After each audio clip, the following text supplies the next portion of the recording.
আসসালামু আলাইকুম রহমতুল্লাহ বারকাত।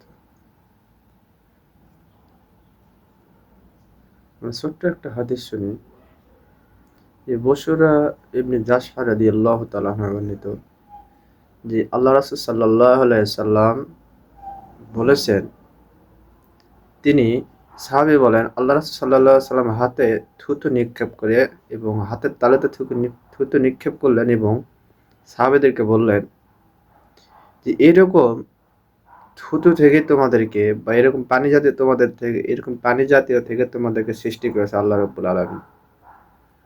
তারপর তোমাদেরকে আস্তে আস্তে আস্তে আস্তে বড় করেছে, তোমাদের সৌন্দর্য দিয়েছে, তোমাদের শক্তি দিয়েছে, তোমাদের উপার্জন করার ক্ষমতা দিয়েছে।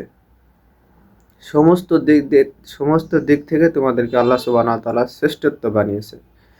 তারপরও তোমরা আল্লাহ রাব্বুল আলামিনের হুকুমকে অমান্য করো, আল্লাহ রাব্বুল আলামিনের হুকুমকে এড়িয়ে চলো এবং আল্লাহ রাব্বুল আলামিন তোমাদেরকে দান সাদগা একটা নিয়ম দিয়েছেন, সেই নিয়মকে তোমরা এড়িয়ে যাও এবং যখন তোমরা আল্লাহ রাব্বুল আলামিনের কথা ধরার দেওয়ার সময়ে পর্যায়ে চলে আসো, মানে মানুষের যখন মৃত্যু উপকণ্ঠ চলে আসে, তখন তারা আফসোস করে বলে যদি দান সাদগা কিছু করে যাইতে পারতাম তাহলে আমার জন্য উপকার হতো। কিন্তু আল্লাহ সুবহানাহু ওয়া তাআলা বললেন যে তোমরা অতীতে তোমরা গাদ্দারি করছো তোমাদের রবের সঙ্গে।